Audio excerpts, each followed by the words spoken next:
Hello and welcome to an extremely hot morning here in beautiful Nova Scotia, and welcome to my channel, The Optimistic Gardener. My name is Steve Farley.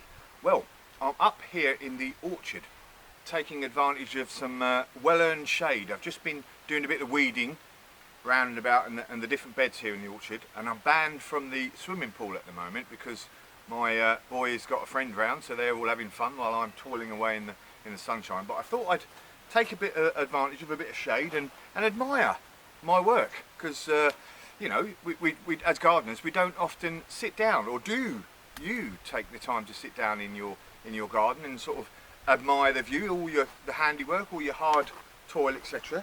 I thought I would do that with that quintessentially English occupation on a hot sunny day in the summer, of a nice cup of tea and some scones with clotted cream and jam. The Cornish way, with cream on top, of course. What more relaxing sort of way to view your garden than sitting down with a nice cup of tea and a sticky bun, is what I say. But enough of that. As you can see, you know, the orchard is coming on nicely now. I can't remember that plant down there, but I'm sure I'll remember by the time that I put it up on the screen, and there'll be some writing up there. The liatris is looking beautiful, the white liatris, and the cosmos there going around into the orchard. The apple trees are growing really well now, actually, with apple trees on that one there for the first time. And the lily is looking absolutely spectacular now. It's finally starting to come out, and the other liatris, etc. Beautiful. And this is about 3 or 4 years in the making, and the other borders outside there of literally last year. But however good I feel this bit here looks, outside, you know, on the other borders over there, there's still lots of gaps. And this is a big area, you know, this is only one area of my garden, so you know there's a lot of plants, or a lot of area to fill with different plants. And your beautiful cosmos, your annuals are good, and the different annuals or biannuals that I got with the Foxgloves, etc. But it's still an expensive business filling it all up. So I thought, and the other day I was looking around and I found what was it? Some lavender come up where I'd never even seen it. So I thought, why not take a leaf out of another famous, not that I'm famous actually, a famous Englishman's book, Sherlock Holmes, and get the old, where's it gone? I've lost it. Aha! Get the old magnifying glass out and have a spy around and do a bit of investigation around the garden, and you can find all sorts of other secret, hidden beauties, treasures that you can use to fill up the different parts of your border, from that lavender to the different biennials like the foxgloves and the verbascum and all sorts of other different plants. So why don't we go for a little spy around and see what plants we can find that can be used in the different areas of the garden without having to go out and buy some new ones. So get your magnifying glass out and let's have a look, shall we? Oh no, I'm going to eat my scones first, if you'll excuse me. Ooh.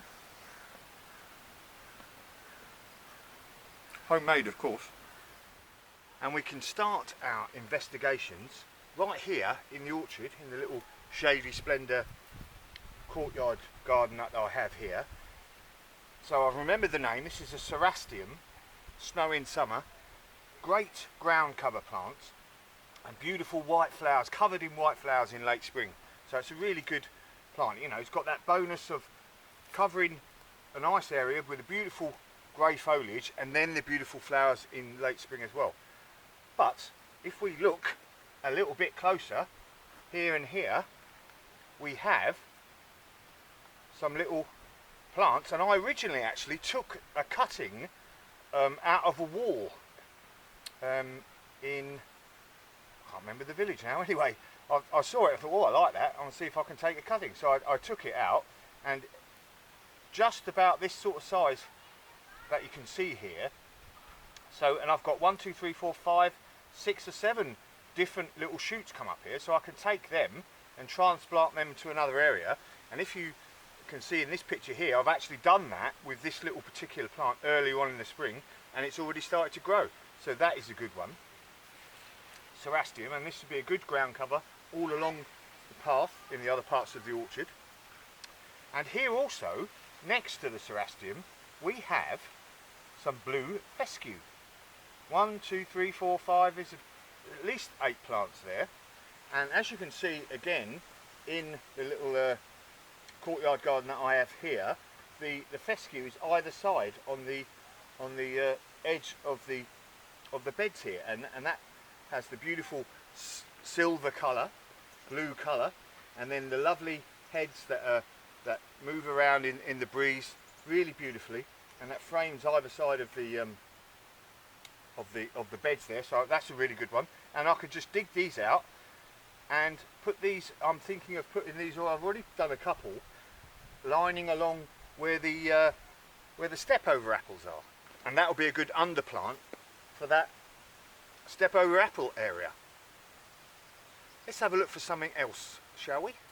So I've been trying to weed my driveway without weed killer, rather unsuccessfully I might add, but while I was hoeing it I found these rose Campion.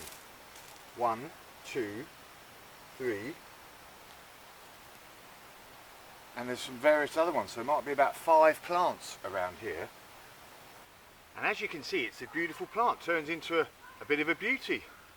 These lovely pinky red flowers, sort of profuse all over the plant, and you have to, you know, as long as you keep deadheading it, and it'll flower all the way to the last frosts. And if you don't want it to sort of multiply, just make sure you deadhead immediately after it's the flower has died, and you know it's starting to produce its seed, and then it won't proliferate. But I'm going to let it crack on. Love to see this all over the garden. But I've got those other plants now, and I can specifically put those in an area where I think it's going to look really good. So I'm pretty happy with this. Beauty. How about some forget-me-nots? Got lots and lots of them here. Beautiful blue flowers, profusion of blue flowers, like a sort of cloud of blue flowers in the springtime. Absolutely lovely, one of the sort of the early plants to flower. And I've only had these, because this board is only literally 2 years old, so I had put these in last year I think, and they've flowered this year and produced. I deliberately let them go to seed. Obviously they can, you know, end up seeding everywhere, but that's what I want at the moment. So I can dig up clumps of these now and move them around to different areas of not just the orchard but all over the garden really, and I'll have these beautiful flowers in the springtime. So forget-me-nots, an absolute bonus. And let's not forget the foxgloves. I mentioned those earlier, right at the start of the video. Foxgloves here, absolutely beautiful plants. Always reminds me of home with the hedgerows.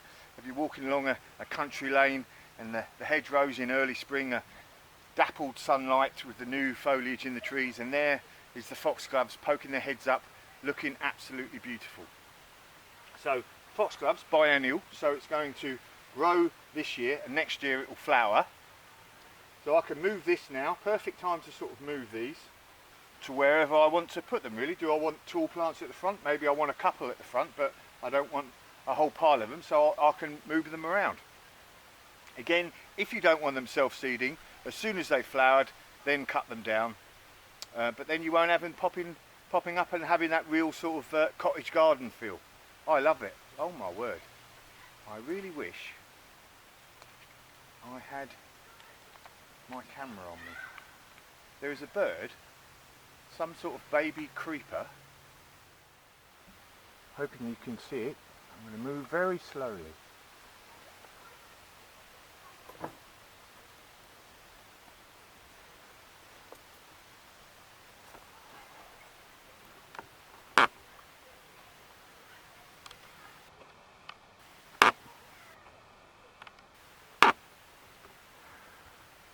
And that is why you grow these plants. Look at that, absolutely fantastic. In fact, I never even put that there, it just grew itself. And there's a beautiful little bird. Oh, I feel so lucky.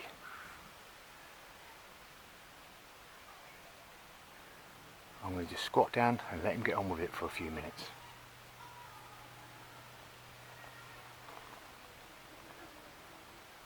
So that's the verbascum. Beautiful yellow. A bit wary now. Yeah. Hopefully he'll just carry on. See if I can sit down.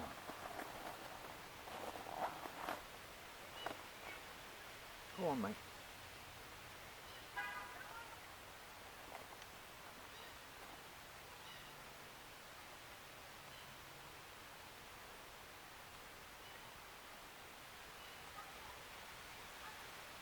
So that was a bit of a treat, wasn't it?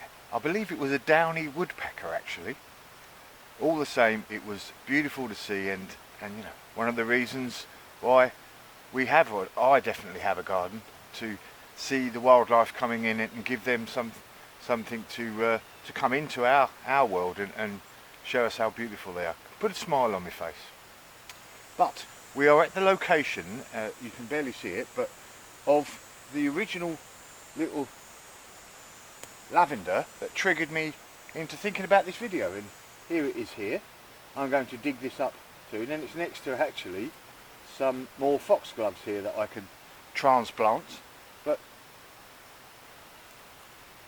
it's not immediately obvious, so you know, I had to sort of get around, and I think I was doing a bit of weeding, but there it is.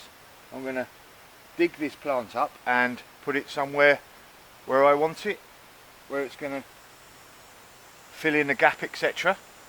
And that is the point of doing these little investigations. A beautiful lavender, we know, lovely, beautiful smell, and the flowers coming up.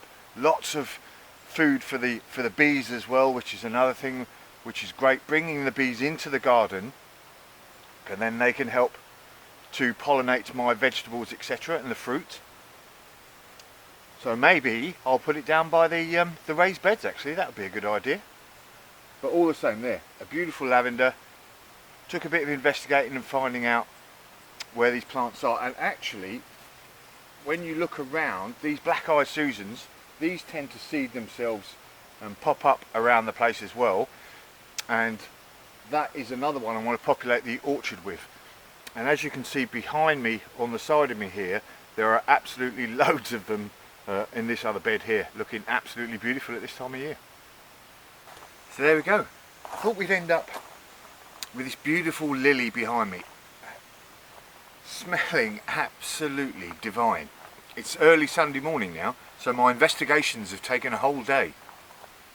But seriously, thanks for joining me on my little journey around the garden, investigating, sleuthing like Sherlock Holmes, trying to find different plants that have popped up here and there, maybe not in the place that you wanted them, but you found them all the same now, and you can transplant them, like the verbascums, or the rose campion, or the cerastian.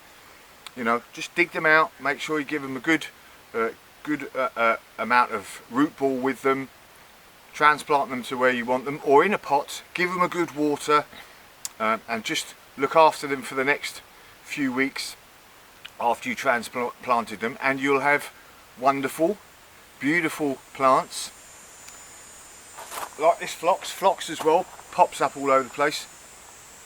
Maybe not as beautiful as the lily, but lots of beautiful plants in the areas that you want them for free. And I definitely think jobs are good in there.